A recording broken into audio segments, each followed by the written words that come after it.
श्री परमात्मने नमः। यथार्थ गीता अध्याय 3 श्लोक 38 और 39। धूमेनाव्रियते बृहन् यथा आदर्शमलेन च, यथा उल्बेन आवृतगर्भः तथा तेन इदम् आवृतं ज्ञानं एतेन ज्ञानिन नित्यवैरिणा कामरूपेण कौन्तेय दुष्पूरेण अनलेन च। भगवान कह रहे हैं, अर्जुन, जिस प्रकार धुएं से अग्नि और मैल से दर्पण ढका जाता है तथा जिस प्रकार जेर से गर्भ ढका रहता है, वैसे ही उस काम के द्वारा यह ज्ञान ढका रहता है। और हे अर्जुन, इस अग्नि के समान कभी न पूर्ण होने वाले कामरूप ज्ञानियों के नित्य बैरी के द्वारा मनुष्य का ज्ञान ढका हुआ है। कामरूप ज्ञानियों के नित्य बैरी के द्वारा मनुष्य का ज्ञान ढका हुआ है। जैसे धुएं से अग्नि और मल से दर्पण ढक जाता है, जैसे जेर से गर्भ ढका हुआ है, ठीक वैसे ही काम और क्रोध आदि विकारों से यह ज्ञान ढका हुआ है। भींगी लकड़ी जलाने पर धुआं ही धुआं होता है, अग्नि रहकर भी लपट का रूप नहीं ले पाती। ऐसे ही मल से ढके दर्पण पर जिस प्रकार प्रतिबिंब स्पष्ट नहीं दिखाई देता, झिल्ली के कारण जिस प्रकार गर्भ ढका रहता है, वैसे ही इन विकारों के रहते परमात्मा का प्रत्यक्ष ज्ञान नहीं होता। ये विकार रहते हैं तब तक ज्ञान नहीं होता। हे कौन्तेय, अग्नि के समान भोगों से न तृप्त होने वाले ज्ञानियों के निरंतर बैरी इस काम से ज्ञान ढका हुआ है। अभी तो श्री कृष्ण ने काम और क्रोध दो शत्रु बताए। प्रस्तुत श्लोक में वे केवल एक शत्रु का नाम लेते हैं। वस्तुतः काम में क्रोध का अंतर्भाव है। काम से ही क्रोध उत्पन्न होता है। कार्य पूर्ण होने पर क्रोध समाप्त हो जाता है, किंतु कामना समाप्त नहीं होती, और कामना की पूर्ति में व्यवधान पड़ते ही क्रोध पुनः उभर आता है। काम के अंतराल में क्रोध भी नियत है। इस शत्रु का निवास कहाँ है, इसे ढूंढे कहाँ? निवास जान लेने पर इसे समूल नष्ट करने में सुविधा रहेगी। धुआं, मल और जीर, इन तीनों के दृष्टांत से काम के द्वारा ज्ञान को आवृत बतलाकर यहाँ क्या भाव दिखलाया भगवान ने? इससे यह दिखलाया गया है कि यह काम ही मल, विक्षेप और आवरण, इन तीनों दोषों के रूप में परिणत होकर मनुष्य के ज्ञान को आच्छादित किए रहता है, ढका रखता है। यहाँ धुएं के स्थान में विक्षेप को समझना चाहिए। जिस प्रकार धुआं चंचल होते हुए भी अग्नि को ढक लेता है, उसी प्रकार विक्षेप चंचल होते हुए भी ज्ञान को ढके रहता है, क्योंकि बिना एकाग्रता के अंतःकरण में ज्ञान शक्ति प्रकाशित नहीं हो सकती।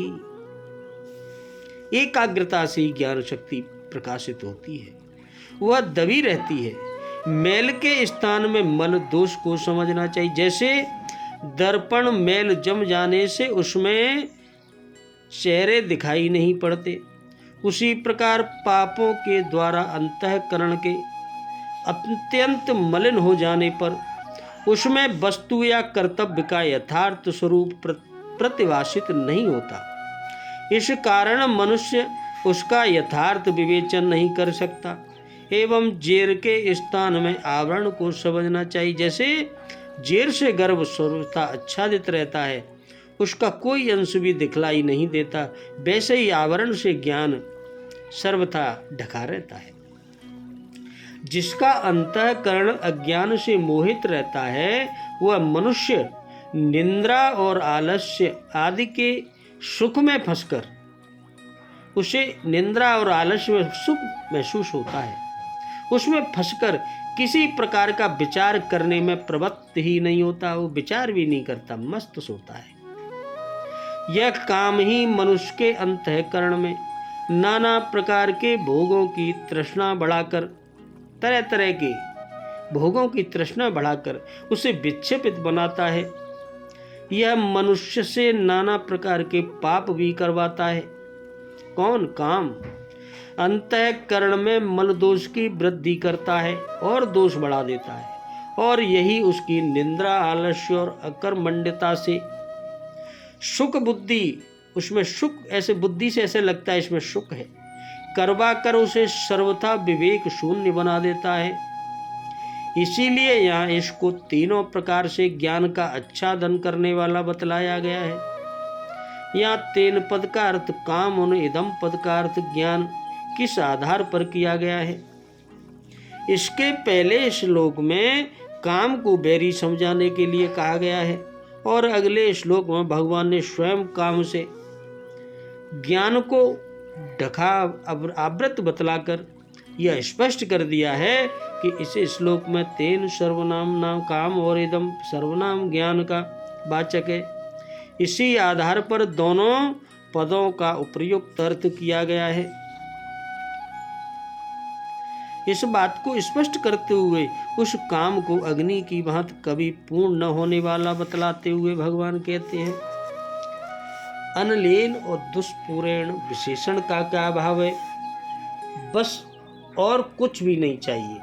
जैसे तृप्ति के भाव का वाचक अलयम अव्यय है, इसका जिसमें अभाव हो उसे अनल कहते हैं। अग्नि में चाहे जितना घी और ईंधन क्यों न डाला जाए, उसकी कभी तृप्ति नहीं होती। इसीलिए अग्नि का नाम अनल है। जो किसी प्रकार पूर्ण न हो उसे दुष्पूर कहते हैं। अतः उपयुक्त विशेषण का प्रयोग करके यह भाव दिखलाया गया है कि यह काम भी अग्नि की भांति अनल और दुष्पूर है, इसका कभी पूरा नहीं होता। मनुष्य जैसे जैसे विषयों को भोगता है, वैसे ही अग्नि की भांति उसका काम बढ़ता और जाता रहता है, उसकी तृप्ति नहीं होती। राजा ययाति ने बहुत से भोगों को भोगने के बाद अंत में कहा था, क्या कहा था? न जातो काम कामना भोगेन शाम्यते अस्विस्ता कृष्ण वस्मेत भूय एवा विवर्तते। श्रीमद् भागवत में कहा है, विषयों के उपभोग से काम कभी शांत नहीं होता, बल्कि घृत से अग्नि की भांति और अधिक ही बढ़ता जाता है। यह ज्ञाननम पद किन ज्ञानियों की वाचक है, और काम को उनका नित्य बैरी बतलाने का क्या भाव है? यथार्थ ज्ञान की प्राप्ति के लिए साधन करने वाले विवेकशील साधकों का वाचक है। यह कामरूप शत्रु उन साधकों के अंतःकरण में विवेक, वैराग्य और निष्काम भाव को स्थिर नहीं होने देता, उनको रुकने नहीं देता। काम उनके साधन में बाधा उत्पन्न करता रहता है। इस कारण इसको ज्ञानियों का नित्य वैरी बतलाया गया है। वास्तव में तो यह काम सभी को अधोगति में ले जाने वाला होने के कारण सभी का वैरी है, परंतु अविवेकी मनुष्य विषयों को भोगते समय भोगों में सुख बुद्धि होने के कारण भ्रम से इसे मित्र के सदृश समझते हैं, और इसके तत्व को जानने वाले विवेकियों को यह प्रत्यक्ष ही हानिकर दिखता है। इसीलिए इसको अविवेकियों का नित्य वैरी न बतलाकर ज्ञानियों का नित्य वैरी बतलाया गया है। काम को जो मूर्ख है उनका क्या है, जो ज्ञानी है उनका वैरी है। यह काम रूपेण पद का काम वाचक क्या है? जो काम दुर्गुणों की श्रेणी में गिना जाता है, बुरे में, जिसका त्याग करने के लिए गीता में जगह जगह कहा गया है, जिसको नरक का द्वार बतलाया गया है, काम को ही उस सांसारिक विषय भोगों की कामना रूप काम का वाचक यहाँ काम रूपेण पद है। भगवान से मिलने की, उनका भजन ध्यान करने की अथवा सात्विक कर्मों के अनुष्ठान करने की जो शुभ इच्छा है, उसका नाम काम नहीं है। वह काम नहीं है, वह तो मनुष्य के कल्याण का हेतु है और इस विषय भोगों की कामना रूप काम का नाश करने वाला है। वह साधक की शत्रु कैसे हो सकती है? इसलिए गीता में काम शब्द का अर्थ सांसारिक इष्टानिष्ट भोगों के संयोग वियोग की कामना या भोग्य पदार्थ की समझना चाहिए। इसी प्रकार यह भी समझ लेना चाहिए 24वें श्लोक में या अत्यंत कहीं जो राग या संग शब्द आए हैं वे भी भगवत विषयक अनुराग के वाचक नहीं है, कामोत्पादक भोगाशक्ति के ही वाचक हैं। ज्ञानम पद किस ज्ञान का वाचक है और इसको काम के द्वारा ढका हुआ बतलाने का क्या भाव है भगवान का?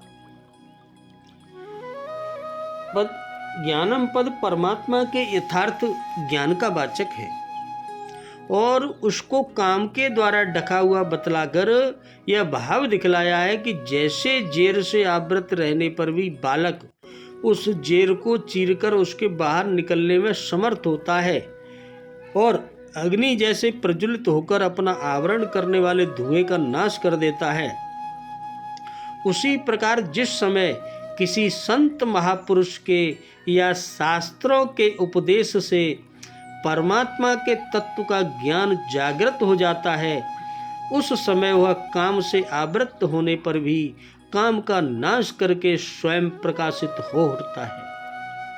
अतः काम उसको आवृत करने वाला होने पर भी वस्तुतः उसकी अपेक्षा सर्वथा बलहीन कमजोर ही है।